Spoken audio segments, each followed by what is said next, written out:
Hai, saya Joe. Balik lagi di Dinding Joe.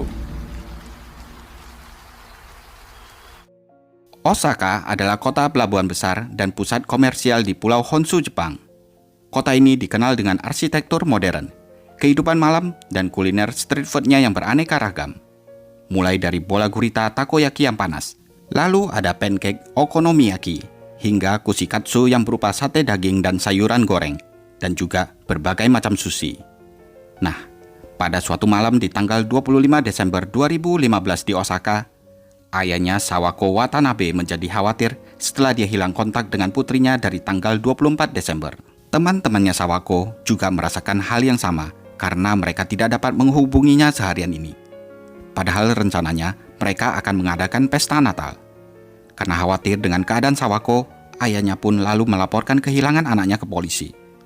Mendengar ini, penyelidikan polisi segera dimulai. Mereka mendatangi sebuah apartemen di kota Kadoma di Osaka. Rupanya, Sawako tinggal di sana bersama dengan beberapa orang lainnya. Mereka patungan membayar biaya sewanya yang berjumlah sekitar 30.000 yen atau sekitar 3 juta rupiah per bulan. Sebenarnya, Sawako ini berasal dari kota lain. Dia pindah ke Osaka karena punya rencana untuk mengambil alih toko bunga milik ayahnya. Jadi untuk sementara, sambil menanti, dia bekerja di toko bunga lainnya dulu. Dan di malam dia menghilang itu, sebenarnya dia diharapkan pulang untuk merayakan Natal bersama teman-teman dan keluarganya. Karena sudah hampir 2 hari Sawako hilang tanpa jejak, polisi kemudian memusatkan perhatian mereka pada seorang wanita berusia 29 tahun yang bernama Terumi Morishima. Dia adalah teman sekamar Sawako, yang pindah ke apartemen Sawako sekitar sebulan yang lalu. Terumi juga merupakan orang terakhir yang diketahui bersama Sawako. Dari rekaman CCTV, Sawako terakhir kali terlihat sedang memasuki lift apartemen yang menuju ke lantai 3. Saat itu, waktu menunjukkan pukul 7 malam di tanggal 24 Desember. Karena Sawako masih belum diketemukan, teman-temannya tidak jadi merayakan Natal. Mereka semua terlihat cemas dan gelisah. Beberapa yang hadir di pesta Natal memutuskan untuk ikut membantu polisi mencari Sawako. Ketika Terumi ditanyai kapan dia terakhir kali melihat Sawako, dia menjelaskan bahwa dia sempat meninggalkan Sawako sendirian di apartemennya. Sawako saat itu memang lagi sibuk-sibuknya menyusun barang-barang yang diperlukan untuk mempersiapkan pesta. Namun ketika dia kembali, Sawako sudah tidak ada lagi di kamarnya. Terumi menduga kalau Sawako kemungkinan besar pergi menemui mantan pacarnya. Karena sewaktu mereka ngobrol sambil mempersiapkan pesta, Sawako sempat bercerita tentang hubungan masa lalunya dengan mantan kekasihnya. Karena penghuni lainnya tidak ada yang terlalu dekat dengan Terumi, mereka akhirnya membatalkan perayaan Natal itu. Toh Sawako yang ditunggu-tunggu juga tidak kunjung tiba. Pada tanggal 25 Desember 2015 di sore hari, polisi menemukan ada seseorang yang menarik 100.000 yen atau sekitar 10 juta rupiah dari rekening Sawako dengan menggunakan kartu ATM milik Sawako. Dari situ, polisi mencurigai Terumi. Diam-diam mereka berusaha menyelidiki teman sekamar Sawako tersebut. Dan dari hasil penyelidikan itu, terungkap bahwa Terumi telah membeli 3 liter larutan pembersih yang mengandung asam klorida. Bahkan pada jam 2 siang, dia juga membeli beberapa barang dari toko perkakas di dekat rumahnya. Yang menarik perhatian polisi, pembelian yang berjumlah 36.000 yen atau sekitar 3,6 juta rupiah tersebut terdiri dari sebuah freezer kecil, gergaji lipat, talenan, ember, dan kantong plastik. Karena hal ini, polisi pun kemudian membawa Terumi untuk diinterogasi. Terumi tampak bingung. Dia tidak tahu kenapa Sawako menghilang. Selama persiapan pesta, Sawako yang menyuruhnya untuk menarik uang tunai. Tetapi sewaktu ditanyakan polisi kapan dan di mana uang itu diserahkan ke Sawako, Terumi tidak bisa menjawabnya. Dia juga mengatakan kalau barang yang dia beli itu semuanya atas permintaan Sawako. Karena merasa adanya kejanggalan dalam pengakuan Terumi, pada tanggal 29 Desember, polisi melakukan penggeledahan di tempat tinggal Terumi atas dugaan penggunaan kartu ATM Sawako tanpa izin. Dan di sana, polisi menemukan bukti yang mengerikan. Mereka menemukan banyak tulang belulang di sana, termasuk tengkorak, tulang belakang, dan tulang panggul dalam keadaan setengah meleleh dagingnya di dalam bak mandi. Sedangkan di dalam freezer kecil ditemukan bagian tubuh yang telah dipotong-potong. Polisi juga menemukan pisau, gergaji, dan noda darah di tempat pembuangan sisa-sisa makanan. Dengan adanya bukti itu, Terumi ditangkap dengan tuduhan telah menghabisi Sawako dan berusaha melenyapkan bukti-buktinya. gilanya sewaktu dibawa polisi, dengan dingin dia mengatakan, "Masih ada tengkorak dan daging di dalam kamar. Tapi, aku tidak ingin membicarakannya sekarang." Terumi berusaha menyesatkan penyelidikan dengan menyembunyikan bagian tubuh Sawako. Potongan tangan dan kaki disimpan di lemari dan di dapur tempat tinggalnya Sawako.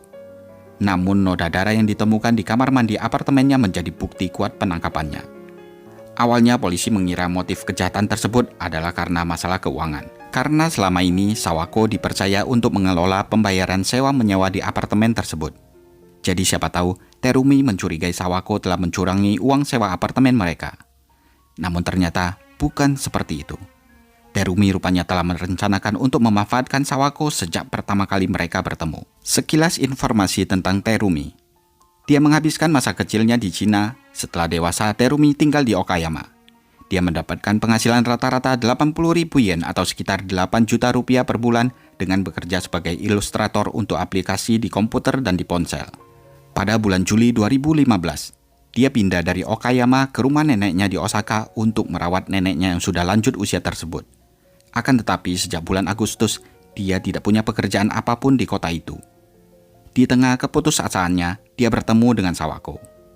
Begitu dia mengenal Sawako, Terumi langsung memanfaatkan SIM milik Sawako untuk meminjam uang dari rentenir sebanyak 11 kali. Dia bahkan membuat kartu ATM atas nama Sawako dan menarik total 610.000 yen atau sekitar 61 juta rupiah. Sewaktu di bank, Terumi menyamar dengan melepas kacamatanya, memakai bulu mata palsu, dan merias wajahnya semirip mungkin dengan Sawako sehingga dia bisa menipu karyawan bank. Total pinjaman Terumi di rentenir mencapai 2,2 juta yen atau sekitar 220 juta rupiah.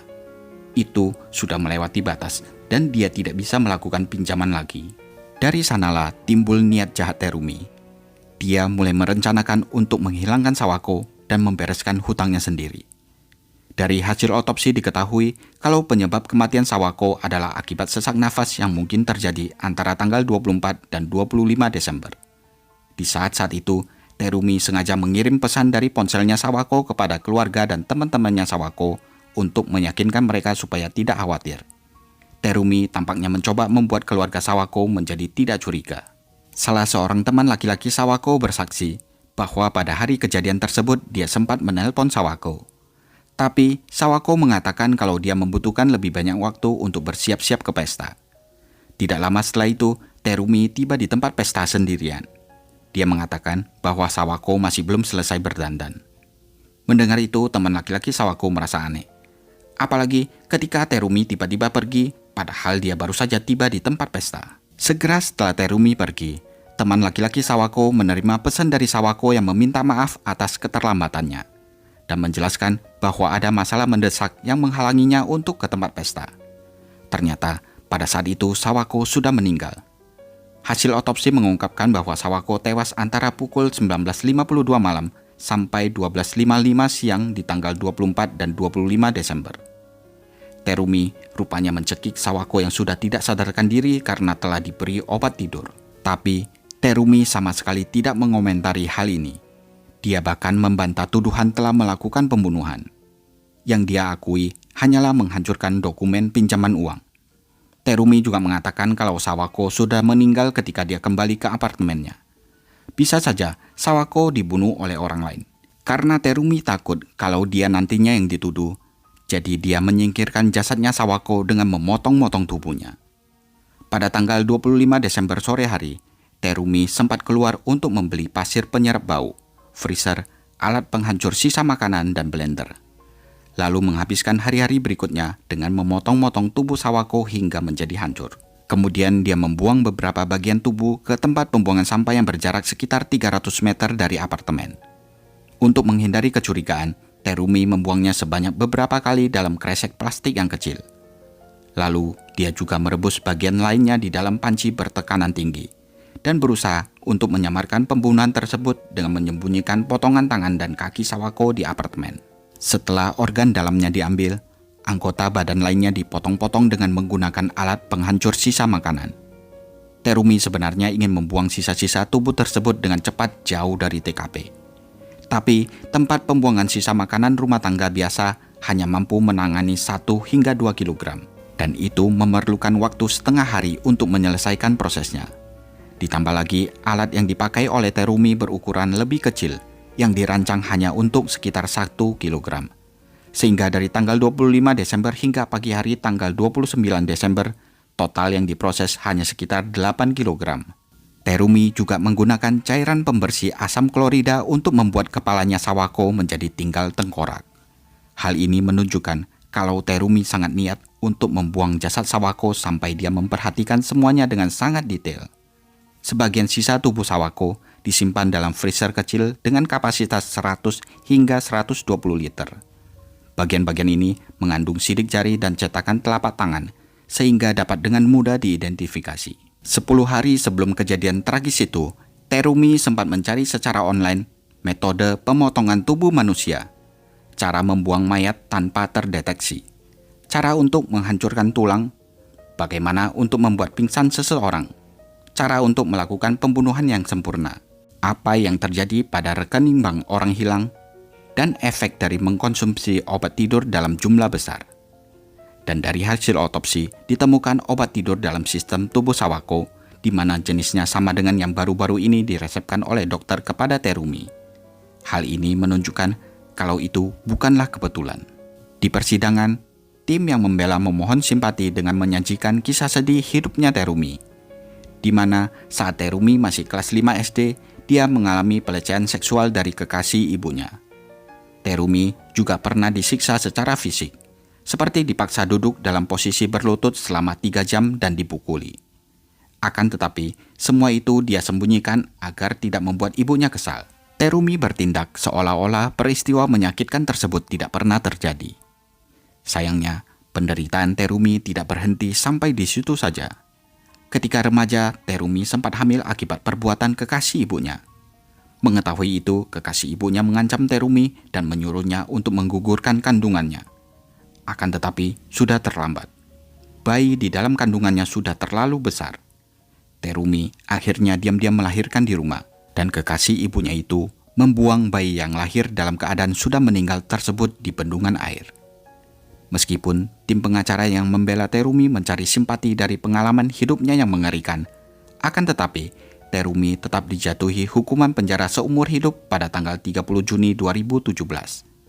Pengadilan memutuskan bahwa tindakannya seperti menyamar sebagai Sawako untuk mencuri uang dan mengirimkan pesan-pesan yang menipu setelah kejahatan tersebut merupakan niat dan motif pembunuhan yang jelas. Ditambah lagi, kekejaman yang luar biasa dalam usahanya untuk menghilangkan bukti kejahatannya. Selama persidangan, Terumi terus menyeka air matanya dengan sabuk tangan putih. Sedangkan ayahnya Sawako tidak bisa menahan rasa sedih dan amarahnya. Dia menatap ke arah Terumi dan bertanya, "Kenapa kamu membunuhnya? Apa salahnya dia?" Ayahnya Sawako berharap Terumi mau mengakui kesalahan yang dia lakukan dan memohon padanya untuk tidak mengajukan banding atas hukuman tersebut. Namun, semua itu sia-sia. Pada tanggal 10 Juli 2017, Terumi memutuskan untuk mengajukan banding atas keputusan tersebut. Dia mempertahankan ketidakbersalahannya. Karena hal tersebut, hukuman penjara seumur hidup untuk sementara ditangguhkan. Terumi sedang menjalani hukuman penjara sambil menunggu persidangan berikutnya. Dan parahnya, dia tidak terlihat menunjukkan penyesalan sama sekali. Nah, gimana menurut kalian? Tulis di kolom komentar ya.